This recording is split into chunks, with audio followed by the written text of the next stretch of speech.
Good evening, Dolphin fans. I know you're depressed.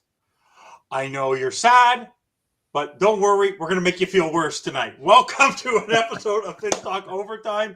I'm one of your co-hosts, Fin Stanza. With me is my mentor of mentor, Greg. Greg, how you doing? I'm doing pretty good. How you doing, Evan? I'm doing okay. Oh, sometimes Bret. Bret wanted to do a show all week. We accommodate him. He's not here. I'm telling him if he watches this show after the show, I'm not even texting him. If he doesn't show up tonight, shame on him. Shame on him. Shame on him. So, guys, don't forget to like and subscribe. The show is brought to you by Caneswear. Happy holidays to everybody, because this will probably be our last show up until probably after which game? Probably after the Browns game, just because I'll be traveling to New York next week to spend time to really enjoy time with the family in the Big Apple.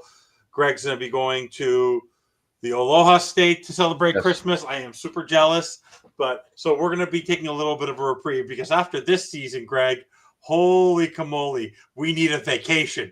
I'm going to be traveling on Sunday, and I told Bobby already I'm not doing pregame or postgame, and I don't care. Like, I'm going to be watching. Obviously, I'll watch the replay, but it doesn't matter. The season is over. You and I have told everyone the season was over when we were 2-6.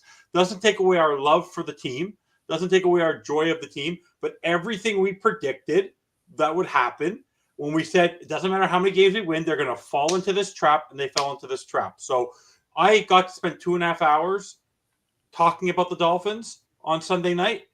You were with family, so here's your opportunity to give your recap on what you saw during the game, what your expectations were, and then what the shit show that took place.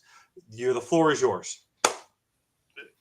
So, we were texting when me, you, and Bret were texting during the game and things like that, and it basically was the microcosm of the entire season to me. This game, all right. The focus on Achane early in this game. All right, Achane and Mostert had like 19 touches or something like that at halftime, and Hill and Waddle had 0, and they scored 6 points. Okay, why is that surprising to anybody anymore? It's been happening all year long. When you don't include Hill and Waddle as a focus of your offense, the offense struggles to score. What a surprise! Yeah, it's like I said, it's not surprising. All season. It's not surprising anymore. Okay, and then Tua, he should have had 4 interceptions. He only had 3 because, and there's been a lot of things online this week after the game talking about Tua got tricked into seeing inverted 2 and stuff like that. It's the same offense, the same defense that teams have been playing earlier in the year as well. And whether it's an inverted 2, I call it a robber 3, meaning that pre-snap, the big difference between cover 2 and cover 3, all right, besides 2 deep safeties and things like that, is cover 3, you have 8 men in the box. Cover 2, you only have 7 men in the box. So at a very basic level, when I teach a quarterback at the high school level or even below that, okay, how to read the coverage, basically count them in the box. Okay, you can locate the single high safety or 2 safeties, but you count them in the box. You can't run a cover 2 if there are 8 men in the box, right? So pre-snap look, it looked like a cover 3. Now, what's a cover 3 robber? The robber is the safety in the middle of the field that's covering the deep third doesn't drop. He actually sinks into the intermediate route. So you have your 2 cornerbacks deeper than what your middle safety is. All right. We call that, based on the alignment, when I was doing this, based on the alignment, it was a cover 3 with a robber. Okay. If you don't see the robber and you're trying to complete a pass intermediate over the middle, in my day, you kill the receiver. Okay. But he did kill a receiver. But because the safety would take that guy's head off. And which he did. All right. So what did we see? Okay. We saw a lot of routes in a cover 3. If you're running inside, you want to run in front of the deep third safety in the middle of the field. Okay. You're anticipating him to go deep at the snap. You're not anticipating him to come forward. So that disrupts the route. Again, I'm old, I'm ancient, I understand it. But when we saw that back in the day, let's say you had an in-cutting route or a slant running into that intermediate, it would automatically convert to what we call sluggo. Okay. You would see that safety not move, and you would go immediately vertical to get behind him. It's a basic coverage. You teach this stuff in high school. And Tua kept throwing it into the robber. Jonnu Smith, in my mind, looked like he converted it to go deep. Okay? And it should have been intercepted, but it wasn't. The same with Tyreek Hill. Tyreek Hill recognized that he wasn't going to get in front of that safety because he was coming inside, and Tua threw it anyway. And McDaniel blamed Tyreek, which is and McDaniel blamed Tyreek, and saying that, that route needs to take place in front of the safety. Yes, assuming that the safety gets depth, because by him coming down, you cannot run between him and the linebackers and have a throwing window. It's just not possible. Not even for your best quarterbacks in the league. So that route was destined to fail. And then DeBose, hospital ball, basically ran it right into the safety and got destroyed. Okay, he got Ronnie Lott, he got Steve Atwater, he got, back in the day, you go back to those big safeties in the middle of the field who didn't let you do that. Okay, and it's amazing to me that something that basic couldn't get figured out. And he kept on doing it over. He kept doing it over and over again. But it's, in a way, again, it's a microcosm of the season. Okay?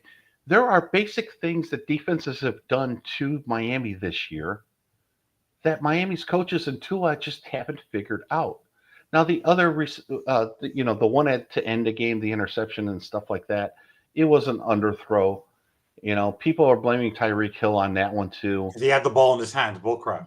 Well, he was playing defense on that play. It's a tough play, all right? And can we understand that we have a bunch of Oompa Loompas? We could have used Odell that game. Our wide receivers are a bunch of Oompa Loompas. They can't get to the ball. But going back to this, people complained about not being able to run the ball. All right. The worst rushing attack in the NFL. Well, they couldn't run the ball because there were 8 men in the blocks and you only had 6 blockers. Mm-hmm. Okay. It's not rocket science what's going on here. This isn't hard. You're running the ball into a brick wall with 2 unblocked defenders because of the defense that they were running. And then you were trying to take advantage of the passing on it. And where's the holes in this? It's outside. If they're going to run that cover 3 look and the cornerbacks are going to get depth, you throw outs. You throw your hitch patterns outside. But why can't we do that? Because Tua's arm doesn't allow him to make those throws. No. He actually had one jump that almost could have been an interception again. Yep. And you're watching this. I'm watching this and I'm going, they've learned nothing. It's week 14 and they've learned nothing. They've gotten worse. They've regressed. And it's like, and again, it's a microcosm to me of what's going on. You don't get to Hill, you don't feature Hill and Waddle. All right, early in the game. You don't learn and you don't see what they're doing defensively and do anything to really counteract it. And it just drove me nuts. And I'll say this. I did not have a lot of faith in Miami's defense going into this game. Miami's defense played a damn good football game on the road against a pretty good offense. They played like they did against the Rams. They gave them a chance to win. They gave them a chance to win, and they played well enough for them to win. Because the Texans sucked on offense. Oh, they were bad. They were Okay? bad. They were bad. But the offense didn't show up. They weren't prepared. And special teams, again, microcosm of the entire year, special teams sucked. That fake punt, you got to be kidding me. How could You got to be McDaniel and kidding me. Grossman say, both of them, that they knew it was coming? How can they say that with a straight face? They say they knew it was coming, but they couldn't stop it. Tell me what they missed. All right, it's their words not matching their actions. Okay, okay. It would have been better, in my opinion, if McDaniel just said, "Yep, they caught us. Yeah, we weren't ready. Okay, they did something we weren't prepared for. No, we prepared for it, and you gave up a 60-yard run or whatever the hell it was. All right, that's worse. Saying, yeah, we weren't surprised by it. We were prepared for it. We just couldn't stop it. Yeah. That means you're incompetent. You're incompetent at that point. You're inept. And that's the part that just is driving me nuts. Not being able to get Tyreek Hill the ball. What the hell? Okay? Come on. They're blaming him that he can't get separation. What is seriously? In 1 year he went from being Mr. Dynamic and getting open whenever you wanted him to now he just can't play the game. I think it's the play design. It's most definitely the play design. It's absolutely the play design. It's whatever they're coaching during the week. Tua's first look. Tua's first look last year, I almost guarantee 70-80% of the time was to Hill first. All right. It's not that way now. He's not even looking to his side of the field sometimes. He's playing like a decoy. He's playing him like a decoy. And it's just ridiculous. And I didn't think they were going to win on Sunday, but if you would have told me that the defense was going to hold them to 22 or 20 points, all right, I would have said Miami should win that game. 12 points. But they scored 6 at halftime, okay? And then they score a touchdown to go within one score and miss the freaking extra point. Seriously, okay? Then, you turn the ball over. You allow a fake punt. Let's just count how many ways we could possibly lose this game. They can't tackle for their lives. Right. It's just I don't know. I don't want to get upset about it. I'm not upset. Because I'm not shocked by it. But I am shocked by the incompetence of it. But let me ask you, at an NFL level. But who do you in the game itself? Because we have a lot to talk about otherwise. But in the game itself, do you put this on the quarterback? Do you put this on the coaching? Do you put this on the players? Who do you relate that blame to? Because when everybody was saying that week, they were a loose football team. They were confident going into this game, and they literally, every time they have an opportunity to do something important, whether it was the Green Bay game or this game, and like the SoFi game, it was indoors, no conditions were a problem, and they played worse. They played worse on Sunday than they did in Green Bay. Because at least in Green Bay, they tried to come back. Here, they couldn't muster nothing. Well, we talked about it on our show last week. All right. You're late in the year. You're not implementing any new plays. Your practice time is minimal. You're trying to keep guys healthy. Okay. Defenses have 10, 12 weeks of tape on you now. They know what you're trying to do, okay? At this point, it's on the players to basically make plays. And that starts at the quarterback. The quarterback misread the defense a number of times on Sunday. I don't care what anybody says. He might have even came out and tried to admit a little bit of that in a post-game conference and stuff like that, or a press conference, a couple days later or something. But you can't throw a pass into the robber like that. No. All right, you can't misidentify the defense like that. There were times where I questioned why he set the protection the way he did. It didn't make sense. You look at the front, you look at the pass rushers, you look who you're going to have singled up, and it didn't make sense. He didn't see things that he should see.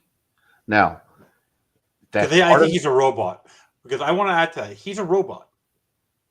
He's a robot. Yes, He's like a computer. You have to tell the computer what to do.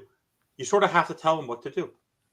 yeah, and I think McDaniel's hands are somewhat tied because of Tua's lack of physical skills.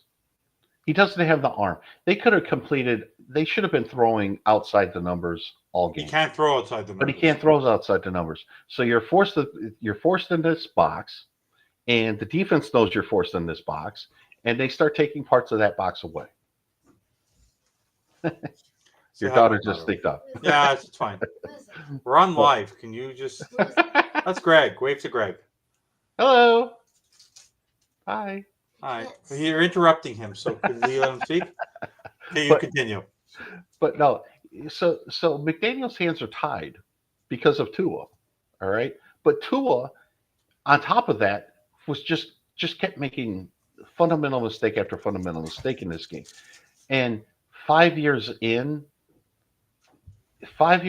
his professional career, this late in the season, you can't keep doing that stuff. You just can't. No. And that's the frustrating part to me. Yeah.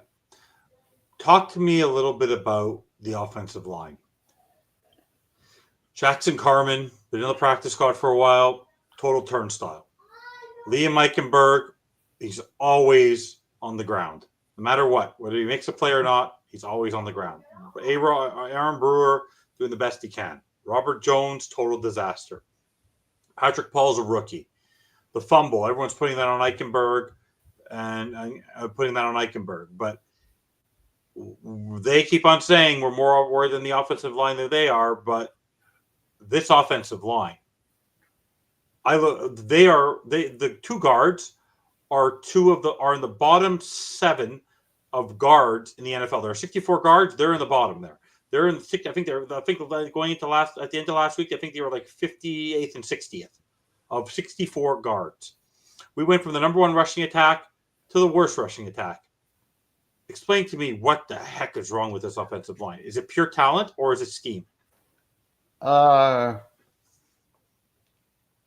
scheme than talent, I would say. Yeah. And in this game specifically, anytime in the NFL you're playing your 4th and 5th offensive tackles, you're going to have issues.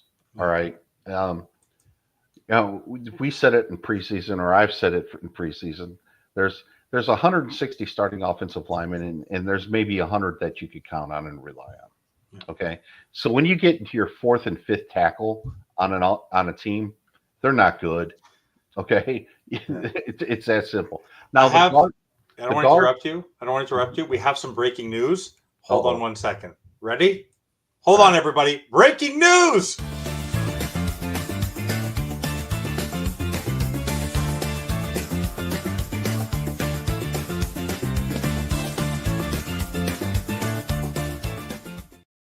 I have some important breaking news about the Miami Dolphins.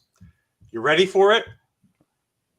Our logo of our show, our incoming show, works perfectly because guess who's here? Oh, I love it. This sometimes, Bret. I gotta fix the logos. I have to delete one. Oh, You guys can keep going. What's up? As I fix everything, how you doing? How you doing, Bret? I'm good. I'm good. Just got done working a 12-hour shift, but I'm good. Be better, if we could just get rid of Greer and McDaniel and just clean house the right way. But we all know we're throwing 2025 away. We've already pretty much said that. Yeah. But Greg, you and I talked about that offensive line point you were just making, that there's 160 NFL offensive linemen and only 100 in the NFL, or if that, are reliable. But I mean, as bad as Liam Eichenberg is, I don't know. People are talking about how bad Brewer is at setting the protections if it's his fault, but every time I see it, either at Eichenberg, it always seems like someone's left out to dry at the guard position, and they always seem to be blocked up wrong where there's a wide open rushing lane, and it's not coincidence. That's just me. No, it's not. And honestly, in our text stream here over the during the game and after the game, you pointed out some of the offensive line pass protection things. I went back and watched it, and you're right. I think there was some just bad protection calls made. All right, sliding the wrong way. Not the running back on the wrong side picking up the blitzer coming from the other side. Something that Tua could have basically just said, "Hey, move over here." Go from right to left. There was a lot of protection things on Sunday that didn't make a whole hell of a lot of sense to me. Appreciate it. So, Welcome, by the way. Wait, it's Brett. By the way, don't you That's love that funny. intro? It how is me. awesome! How awesome is that intro? By the way, That was awesome. I was Isn't that trying to get here on time. I was No, we're getting home teasing you, as but late it works as I out could. perfectly. I've been keeping the seat warm for you. I- So you haven't had a chance. We were talking about the guard play. You really haven't had a chance to talk about the game. What's been going on with the Dolphins? Greer needs to go. McDaniel. We Yep. really want to get. I got to talk a lot on Sunday. I want you and Greg to really just go at it and talk about what is truly wrong with this football team. And it can't just be Greer. I know it's Greer. Oh, I know it's McDaniel. But what is going on that this team, from an overall perspective, what do they need to do to fix this immediately? And what is this concept that they actually think they can win the next three? Like, that it makes a difference. And also, I want you guys to really touch on the whole trolling thing at one point, because Tyreek trolling the way he is, he's not taking things seriously anymore. And he said that, I was talking about coaching in the future like Dion and all that, which bullcrap. is probably partially true, but he worded Yes. it the way he did. It just to mess with people. Yeah. And of course I use that to say, look at you guys. You blame Tyreek so much now he wants out. You damn Tua stands. And I even said that don't worry, Tyreek. We're still Dolphin fans. Those guys are only here for one player. Yeah. But what's going on with the team is they put all their eggs in one basket last year. I don't care what anybody says. They went all in and pretended that they were the Rams and went all in last year, and it backfired. They got hit with a plethora of injuries, and I don't want to hear any excuses because the defense still did their job at the end of the season, even to get in the playoffs and all that. But at the end of the day, like they're have this delusion of selling hope, and I think that's what they're doing right now. I think that's why they're like, oh, we can win these last three. And you notice the media pivot? Did you guys notice that? Yeah. The media was like, oh, Tua isn't the guy. Oh, it's a player issue, blah, blah, blah. After years of saying they had this is the most talented team, this and that, now all of a sudden it's a talent issue. They never did the rebuild right. Now all of a sudden, after they started that on Sunday and Monday, they pivoted to say, oh, well, if this team loses, that team loses, the Dolphins make the playoffs. I get the media doesn't want to be doom and gloom the whole time. But being in the Philadelphia market my entire life, in the Baltimore market, they don't do that stuff. And it just feels like the Dolphins got in the media's ear, and they're just trying to sell hope. And what worries me is that means Greer and McDaniel are trying to save their job, when like McDaniel's saying he's not worried about his job, he's worried about it. And him saying like, act like they have shot at the playoffs. Everybody's floundering to try anything they can to keep their job. And what's happening with the Dolphins is that right there. There's no structure in place. So that's why you have the hodgepodge offensive line and hodgepodge pieces on offense and defense. That's why a lot of the moves don't make sense. And you have McDaniel brought his philosophy in, which was stop worrying about spending all these picks on offensive line. And Greg, if you want to dive into that, like what you text me, all the picks and money they spent on offensive line before, and they were on the wrong players anyway. But then McDaniel was like, let's focus on weapons. That's what you need, and that's going to work. And he was right, because the Dolphins got better because of better weapons. But at the end of the day, it's just plug and play. And it doesn't work that way. It's just chaos. It's a mess. They lack leadership at the top. And as much as I don't think Tua is the answer, and he's shown that with all 9 of his turnovers coming from the winning teams, he's turned the ball over 9 times. The Dolphins have turned the ball over 12 times. Just put that out there. and there's $109 million on offense, only $84 million on defense. They pay their quarterback. All of it's just broken. And as much as I would like to upgrade from Tua, it doesn't matter until the structure is fixed. They have no philosophy. And until they fix that structure and that philosophy, we're not going to see anything change. And that's the biggest thing. Just take a look at Pittsburgh, Baltimore, Philly. They all have a structure. Even when Philly has issues with the coach or whatever, they still have the structure of the style of player they want, and they draft, and then they go with the coach that fits that philosophy. They don't change that philosophy. But yeah, the one thing about Philly, though, which I've been obviously following, and you're obviously in that market, they learned very quickly that Jalen Hurts and A.J. Brown, the way they're built with that offensive line and that defense, you're not going to win the Super Bowl with A.J. Brown, Devontae Smith, and Jalen Hurts. Jalen Hurts needs a complement, and that's why he has Saquon Barkley. There's a reason why Saquon Barkley is an MVP candidate and not Jalen Hurts. But there's also a reason they're not scoring a lot of points like that when they played Baltimore.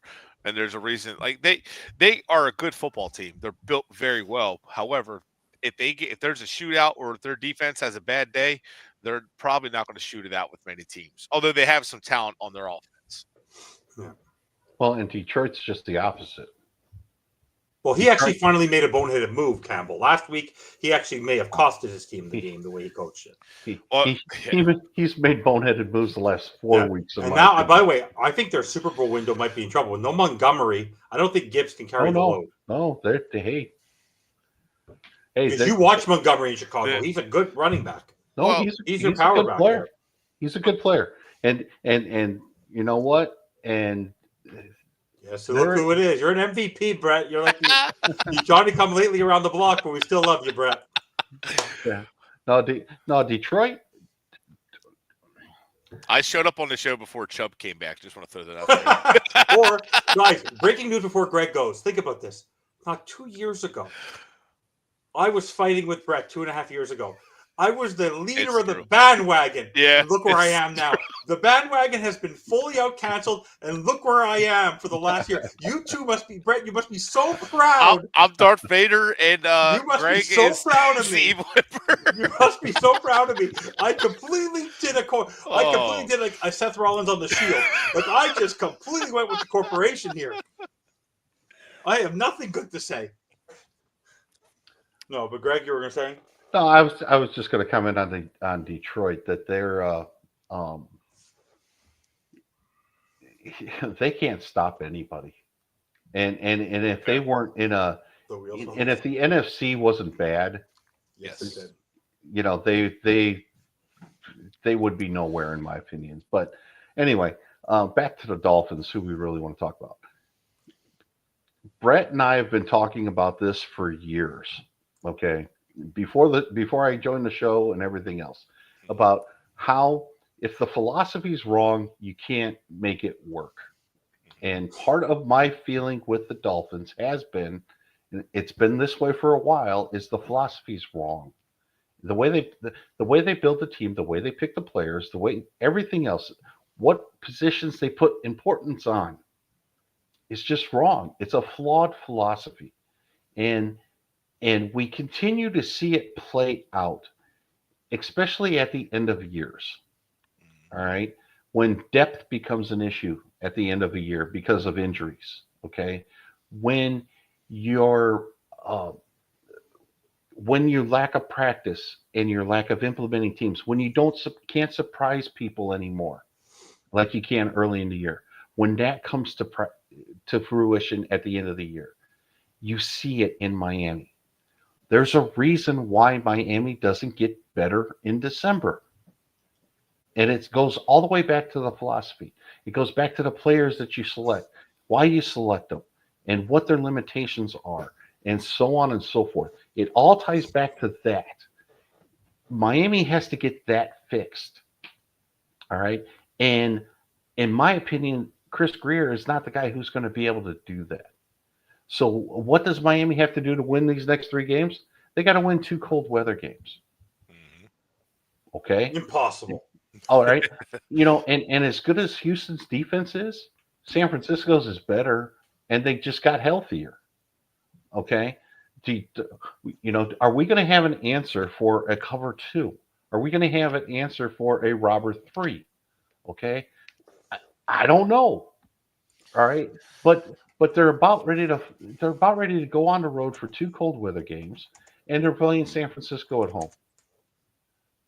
Does anybody have any confidence that they're going to score more than 20 points in any of those games?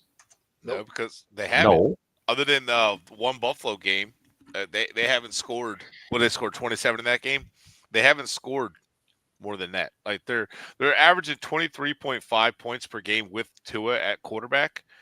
However, remove the Jets Raiders game, and they plummet in the Cardinals game. But you can even add that in there, and it plummets down to 19.8. And I think if the Cardinals is in there, it's like 20 point something. So but the defense is giving up 22.5 points per game on the season, which is okay. The Dolphins are ranked 24th in points per game scored. The defense is ranked 13th. And then if you remove the games Tua missed, the Dolphins scored 23.5 points per game, which will put them right with the Chiefs, right about 12-13 range. So you think, oh, good. But then when you see them when you go against the Packers, the Bills, the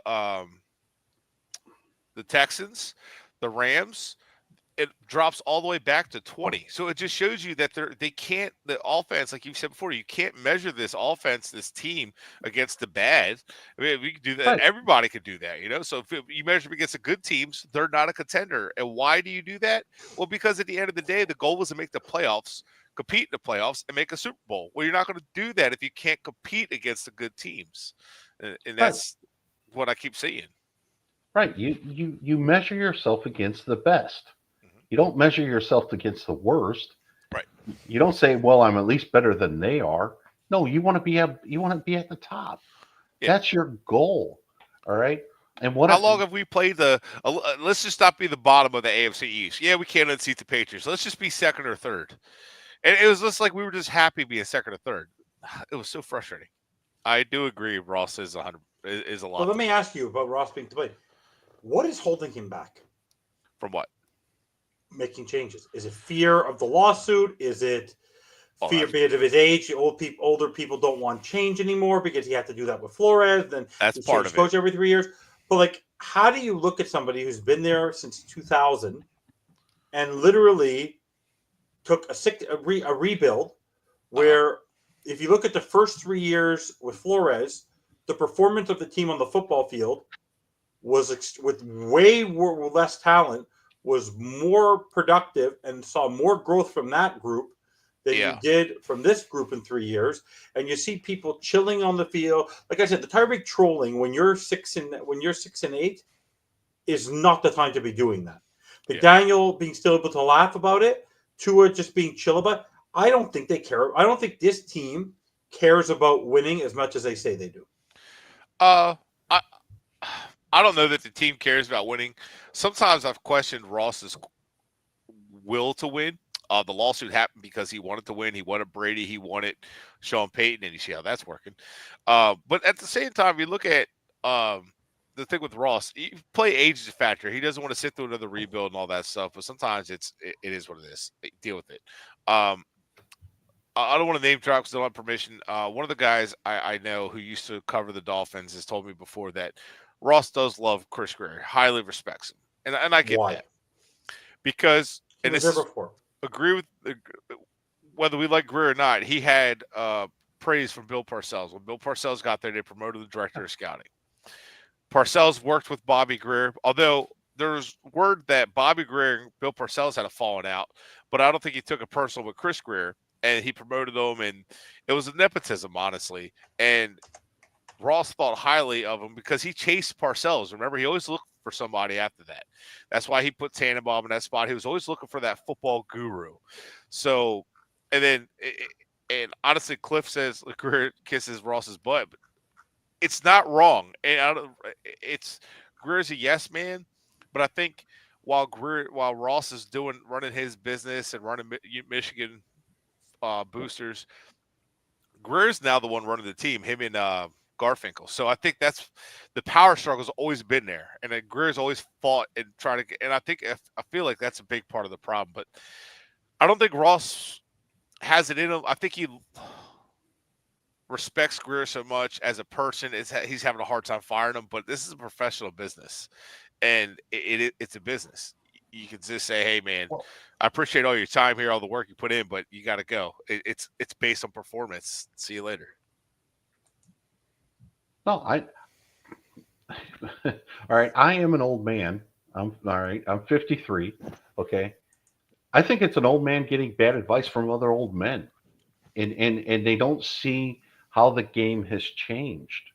I you cannot honestly. All right, this is my opinion. I honestly believe this. You can't build a Bill Parcells football team and win in today's NFL. You just can't. No, And if you think you can, because he won in the 1990s, and I don't know what to tell you. I, All right, and part of what Miami has to do is, again, my opinion, but get younger in the front office, get younger, get a different idea.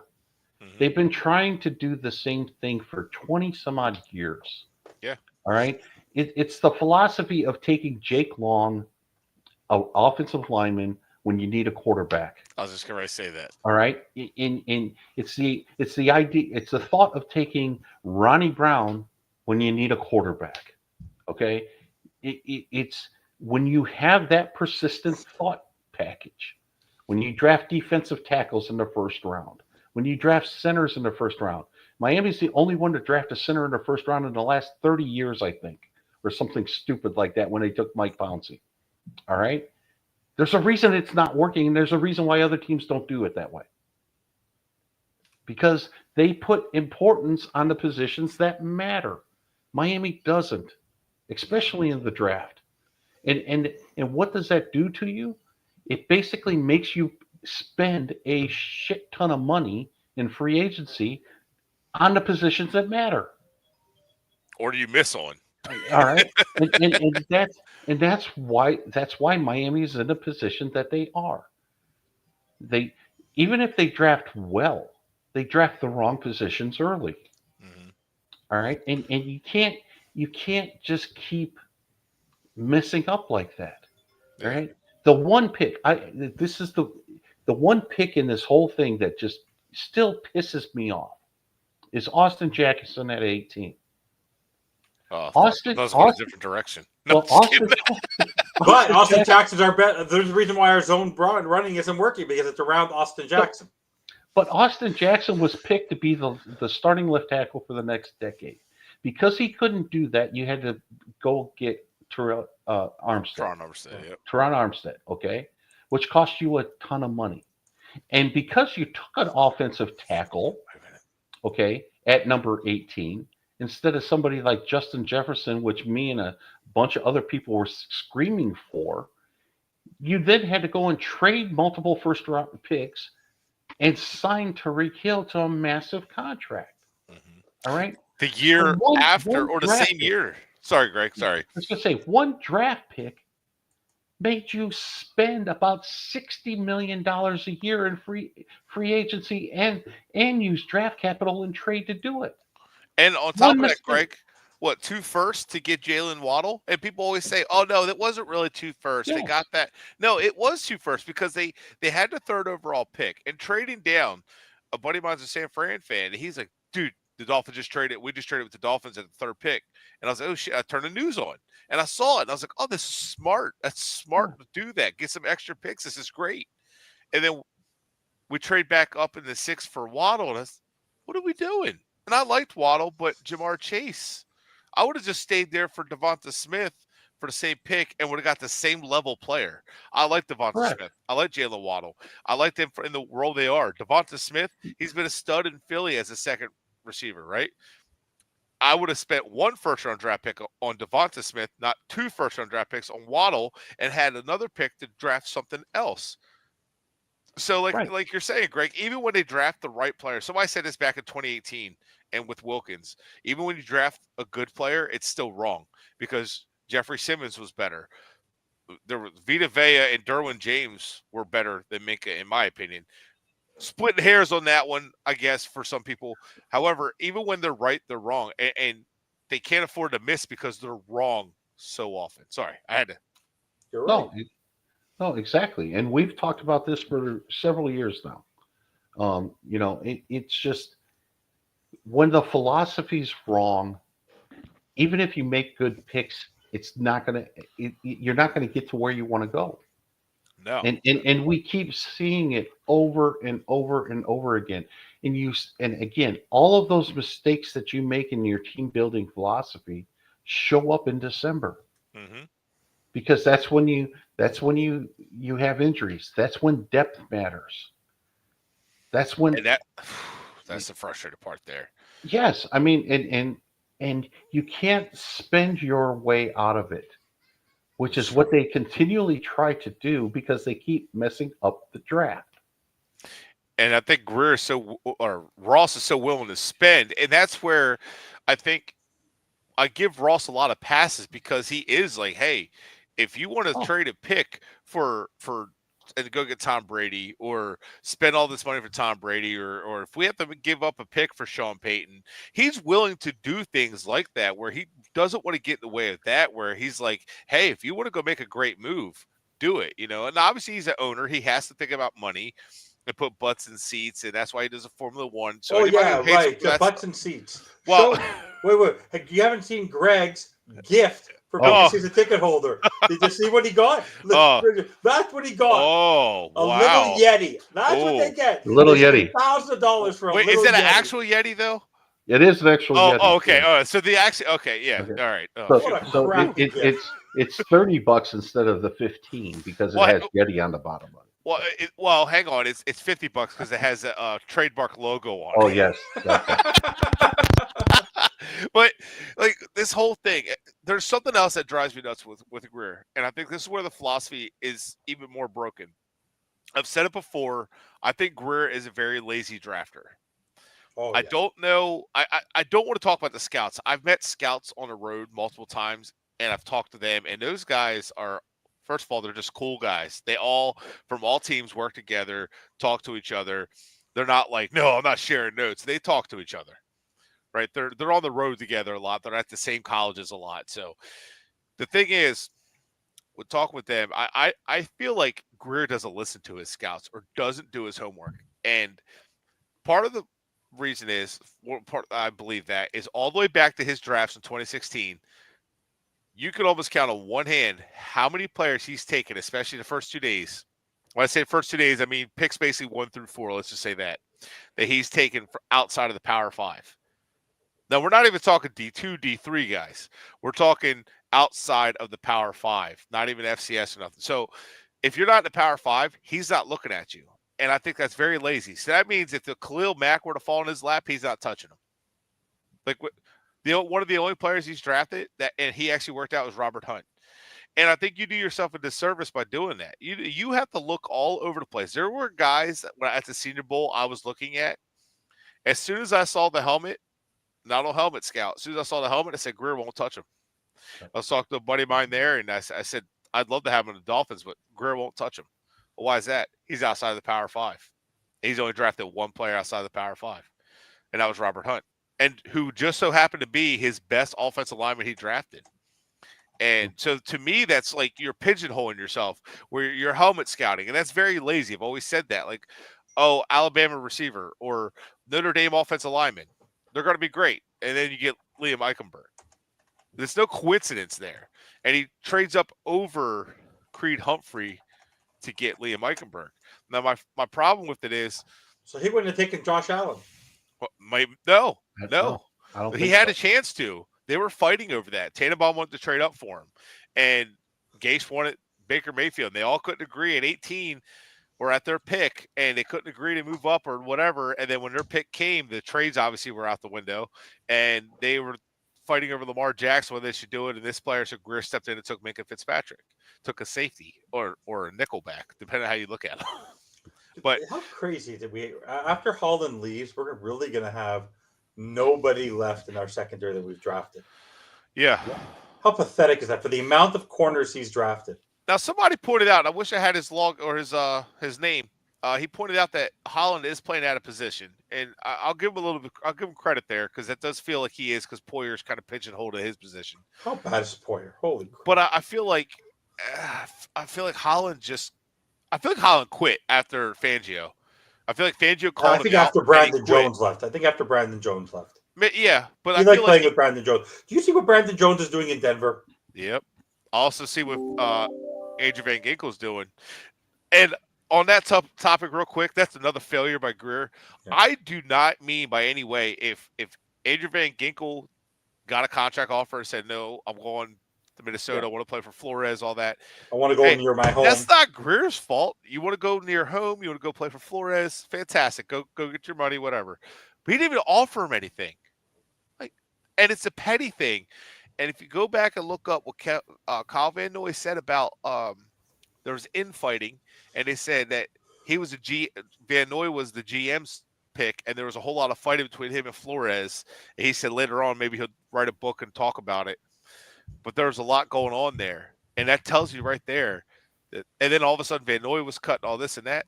Something's weird about all that dynamic. And then Greer didn't offer Van Ginkel, who was clearly a Flores guy, didn't offer him a contract. It's like, what are we doing? It's almost like if a player's good, I don't care if the coach wanted them or you wanted them. I don't care if you and the coach didn't get along and you fire that coach. But if that player's good, sign him, keep him. Why are we doing this? So, hey, no, Fangio didn't want him. It's Fangio's fault. Oh wait, he's not here. Never mind. He started. What's Fangio doing now? Running the #1 defense in the NFL. And also starting a rookie corner. I just want to put it out there. He hates rookies, though. Sorry, go ahead. You've been wanting to say something. He is starting a rookie corner. Go ahead, Greg. No. I was just going to say I agree with a lot of what Bret says here. And I learned from you, so. I learned from Bret. So it's. I have a hard time blaming Ross a whole lot, other than he's getting bad advice. He doesn't know football, and he's listening to the wrong people. But man, what he signed, he put $500 million in the bank with all the signings that for Tua and everybody else this offseason. I mean, he does not hesitate to sign checks and put it in escrow and things like that. But man, the philosophy of this team building has to change. And until you fix that flaw, I just don't. I'm losing hope. And as a long-time season ticket holder who's not renewing, and I'm not the only one not renewing. There's a handful of us that I'm in contact with that are just basically fed up with this. It's a thing. It's a thing. I don't know if you guys heard the breaking news, Greg, because you were working, but do you know who's having the Dolphins, who like to play at home, even though they haven't been very good at home this year, lose one home game next year because they are the home team in Madrid. They're going to Spain. Who's they playing? We don't know yet. I did know that they were losing a home game because that was part of the season ticket package that they were offering. They're going to Madrid. So that had been the rumor. That had been the rumor. Is it because they're hosting the Super Bowl? I might have to go to that game. I've always wanted to go to Spain. I was going to say I would love to go to Spain, but, man. I never got to go over there when I was in the Air Force. I always wanted to. My wife has family in Mallorca, so. Oh man! Oh god! You know how gorgeous Mallorca is. Soccer there. It's one of those places. But Mallorca's not really in Spain, though. It's like in this weird. Who owns that city? It's a Spanish province or whatever. Yeah, it's a province. It's a province. Yeah, it's like Puerto Rico or Guam. Yeah. So. But it's over there. It's beautiful. I actually like the NFL doing this. I follow. Yeah. I forgot the Oh, name yeah. of TikTok. They did something in Brazil, and it was actually this is a cool thing because it was showing that people in Brazil how much they love football and how well they spoke English, and they're like, everybody thinks Brazil's so dangerous and all this stuff, and they're like, come down here, they have fun. And they had a great time. Like the fans were awesome, and I was like, I think it's cool to break down barriers and just show like different. But people are scared to travel. When I was in Germany, it was just so amazing. Yeah. I'm Well, like, I've been to Germany a few times. It's so different. But I just told let my you know, wife I want to take her over there. It'd be Yeah. so amazing. Yeah. Just so you know, the options for the teams that they could possibly play next season are either the Bills, the Patriots, the Jets, the Ravens, the Bengals, the Saints, the Bucks, the Chargers, or the Commanders.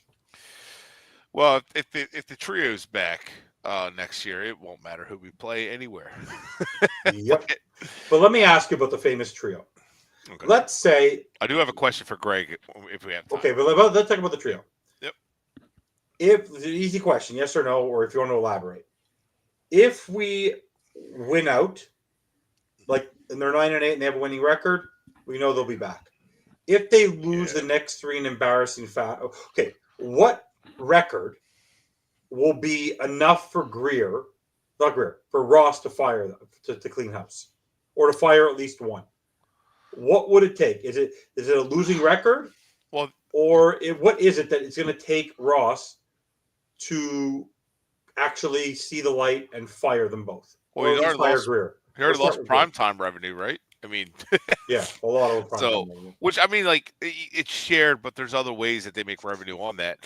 But I'd say they have to get blown out the next 3 games. Definitely blown out by the Jets would definitely all 3 games or something maybe. But I don't know, to be honest with you. I think they're all back. So if they're all back, let me ask you: if they're all regardless.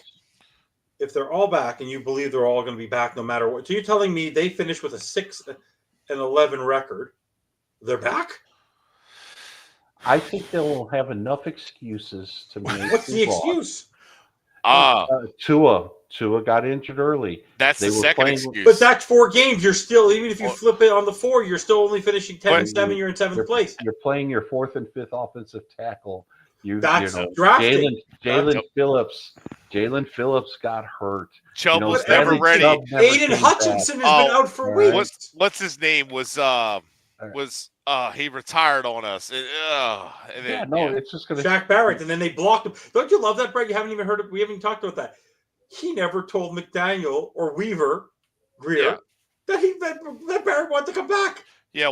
So that's just again that tells you what's happening with this team, that they're in lockstep. Remember, like no more guessing who's picking who. And what have we done the whole Flores and Greer time? Who picked player? Who picked that player? Who's picked that player? Right? We don't know who picked who. Right? So then we find out that Flores wanted Jordan Love and Greer wanted Tua. And so like there's a lot of infighting, no communicating. But maybe the best scenario is that they get blown out the next 3 weeks or lose all 3. That might be the best chance for them to fire somebody. I agree with Greg. They're probably all back. It's hard to tell because Sperano he inherited, and he gave him the 4th year. But so far, Ross, every coach he has extended, he's fired him the same year that he extended him. He extended Philbin, fired him. He extended Sperano, fired him. So we'll see what happens. But Gase got 3, Flores got 3. Honestly, Flores, you can't count his first year. I don't think it's fair to him because the whole situation is out of his hands for a winning record there. Flores had 2 winning records and then no playoffs, but same amount of playoff wins as Gase or McDaniel, same thing. And do you want to hear a hot take? So like he still got fired, so, and they're trending down again. So, want to hear a hot take? Our record this season, fully healthy. I predict with this offense, like with the players on this offense, Fitzpatrick would have a better record than Tua. He had the arm for it. I don't know if it's a hot take because Fitzpatrick had a better record in 2020 with less. I know. We know this. Oh, you want to talk about record, though? Next time someone tells you that Tua is the guy because of look at the record with and without him, go look at the 49ers record with Jimmy Garoppolo without. Yeah. It's almost identical. Yeah. And then if you look at Tua's career, versus Matt Schwab's career when he went to the Texans. Matt Schwab led the league in passing. If you look at that year, 2009, and two is 2022 or 2023, identical numbers. Everything's identical, missing time, all that. And they didn't hit the Super Bowl or get to the playoffs until 2012. They won and then lost. They went 1-1 in the playoffs with Matt Schwab, and they had a talented football team. So I'm just saying that that's the level we're at with Tua at quarterback. Greg, you're about to say something. I was going to say that one of the other things that is going to be interesting is that I wonder if there's not going to be some kind of big player change this offseason, like Hill gone, Waddle get traded, something like that, something along those lines, a core member of this team basically being cut or traded. Well, the majority Chubb. of the team is going. Well, Chubb to save money. Well, Chubb's going to be gone. Chubb's going to be gone. Holland's going to be gone. Yes. They're going to have to get in. They're going to have to get two brand new safeties. McMorris will be there as your depth guy. Kohu's still there. Fuller's still there. Well, Ramsey's still there. You have to get another linebacker because I think you can't just rely on Brooks and Riley. Sorry, not Brooks and Walker. Walker seems to get injured quite a bit. You need a new nose tackle. You're going to have to replace Campbell, or you have to get someone who's equal to Campbell. Your edge rusher should be fine with Robinson, Ogba, and Are they though? and Phillips. I think as a start on the offensive line, you're going to need two guards at the minimum. You're going to need another. Mostert's going to be gone. They need to get another power back because one thing I want to ask you both. I understand everything was a brick wall, 8 in the box, and there was no chance on that game. But why did they move up and draft Jalen Wright if you're not going to use him? Period. No clue. Explain that to me, Greg. When you're watching that game, where is Jalen Wright? I cannot explain. I cannot explain the draft philosophy. They used a third round pick in 2023 draft to draft Achane. They used a third round pick in 2025 and a fourth round pick in 2024 to get Jalen Wright. You drafted 2 running backs with 3 picks in the last 2 years. I don't get it. All right. I don't get it. And then you don't use him, that running back that you trade up for. And he's your best pass blocker. And you keep relying on Mostert. There are things that the construction of the team just doesn't make sense to me. And I'm seeing people blaming Tyreek with things, ball in his hand, all that stuff. And I like Tyreek, and I don't think that's his fault. It was a bad pass. It's a whole other conversation. But this is also why you can't be – part of the reason the team is one-dimensional is because of the style of players they go after is why they're one-dimensional. It's like the physicality when they need the block, they don't have it. So, and then they have guys like Smythe who are just awful blockers. Julian Hill, when he knows his assignment, he'll take your head off, but like he doesn't have time to know his assignment, which I don't want to give up on Julian Hill. A lot of people want to give up on him. Like, this kid played like D2. It was an undrafted draft pick last year. It's because of his penalties, which is coaching. I'm not giving up on him. Yeah, I'm putting that on coaching because the whole team plays like crap, like sloppy when it comes to that. But you just don't have a mental toughness. And again, Jalen Waddle is another. That's another reason why I'm like, I like Jalen Waddle, but I don't know. He's not a wide receiver one. Yeah, exactly. And you're paying him like a wide receiver one. And you traded up for him like a wide receiver. Yeah.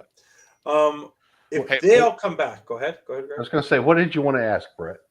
Real quick. So I need your opinion on this because there's a lot of noise out there right now, especially since somebody was on a show with his thing about Tua, where Tua was talking about getting a play in, and then he says, well, this, and then by that time I couldn't tell what the protection would be or what they're doing. There's not enough time.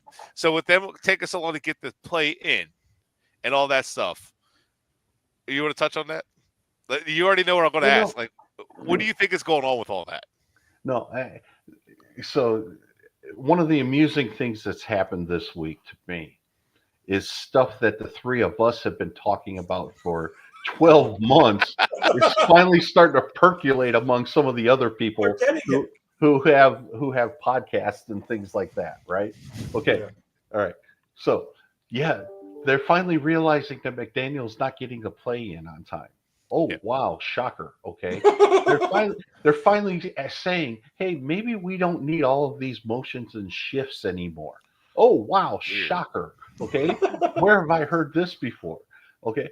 Maybe McDaniel shouldn't be calling plays anymore. Oh, wow. Where have Shocker. we heard this before? All right. It's just it's obvious things moving forward. And Tua making this case in a press conference that, he wishes the play would get in earlier. And then with after all of the motions and shifts and things like that, he gets to the point where it's like, oh crap, I gotta say hut. I gotta snap the ball. Well, okay. There are plays during this game. The first two plays of the Houston game, no motions, no shifts. They were both pass plays, and I think he read it wrong both times. All right. Yep. So if he wants the ability to just go up to the line of scrimmage, have time, analyze the defense, change the play if necessary, change the protection if necessary, he better be right. Yeah. Because I think all of these shifts and motions and things like that are to help him read defenses because he's not capable of doing it himself. And why do I say that? Is because when they don't do it, when they don't shift, when they don't motion, he's making wrong choices. And to kind of help, that's where I was leaning to. A lot of the shifts and motions were to hide some of the flaws, which is how they were able to run so much last year with Mostert, and why Mostert's not doing so well this year. That cheat motion, all that stuff. Thank you, Cliff. So there's a lot of stuff that they hide, and it's not just Tua, but you're right. It helps Tua with his deficiencies of reading defenses, and it's look no further than I can't remember if it's back-to-back or not, but look no further than the safety bullet making an interception and dropping the one before it. It's the same exact thing, and Tua fell for it both times, Right. and it was the two picks. The pick to Stingley, the first one, okay, he didn't get the ball to Stingley. He shorted it when they're driving in scoring position. Those interception. The final interception of the game, again, trailing coverage. The safety can't get there in time. I don't care that Tyreek had the hand on the ball. He had to come back to the ball. Tyreek ran that route correctly where there's a soft spot. He treated it like zone, soft spot. Tua has all the touch in the world. Throw it with a little touch. Feather that ball like you normally do. When they're trailing, Tyreek's got it. Put it over his outside shoulder, and the safety can't get there. And if worse comes to worse, it's incomplete. But again, same coverage. He throws it the same exact way. Throws it short. Tries to throw a back shoulder when the receiver is leading. I don't understand it. And the corner doesn't have his back to him. And he doesn't lead Tyreek. So he didn't learn. And you've seen it. Greg said it before.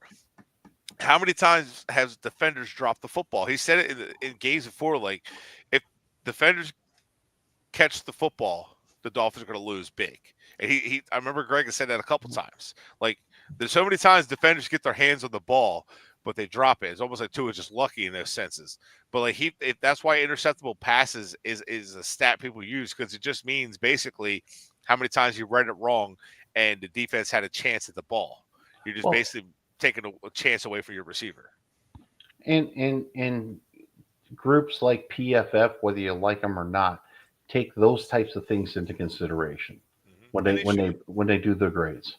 And yeah, they should. It's just because the coach is going to take that into consideration. Like, hey, you got lucky here, you dropped it, but you keep doing that, they're going to catch it, and then that's going to be a problem. For years, through blogs and podcasts and things like that, I've been yelled at so many times because I say, you can't grade a play on the result of the play. You've got to grade the play on the thought process and whether the play should have been done or not. All right. There are a ton of throws that are completed, okay, that shouldn't have been thrown. There are a ton of plays where you know Brett where the Favre's ball's entire dropped career. or something. Yeah, I mean it just there's a ton of plays in every game like that where it's just you can't grade on the result because the result wasn't the result. It wasn't because of running the play correctly. It's not And repeatable that's something and and that's something reliable. and that's something I learned as a coach. You can you see some of this stuff and you're like, no. Tua should have easily had 4 interceptions in that game, and there was probably a couple more that got very poorly graded simply because of it was just the wrong thing to do. How ironic that that the McDaniel went against his another brethren and he lost. He can't beat the people. They know him. He's so easy to read. He beat sorry, my light fell. He beat McVay, but the defense beat McVay, not the offense. Well, it's true, but the offense. But you were at that game, Greg. The offense was crap. They had about under 220, under 230 yards of offense that night. I don't disagree. And honestly, it was a convincing win. It was a good win. To me, it's the quality win against a good team. I'm not going to take that away from them because it was Dallas win last year. It's meaningless, honestly, at the end of the day. But like you're right. Thank you. And again, Greg and I talked about it. The Dolphins had a chance to go first in the conference in 2022 because the Chiefs had lost. And the Dolphins could have been first in the conference in 2022 in San Fran when Jimmy G got hurt. And look what happened when Brock Purdy stepped in. And we scored a touchdown on that first play. Yep. And then Ken Sherfield after that. Ryans adjusted, took everything away. And San Fran's going to do the same thing this week. It's going to be the same kind of game plan. But San Francisco's got their end of their rope too. We'll talk about that game in a little bit, but that's a game where I said it a couple weeks ago on the post-game show that if you look at the model of San Francisco, Greg, they became old. They drafted better. They got McCaffrey. They had Trent Williams. They have Fred Warner. They have Nick Bosa. But they got to the Super Bowl, but they haven't won because Shanahan has basically cost his team 3 Super Bowls in the Super Bowls themselves.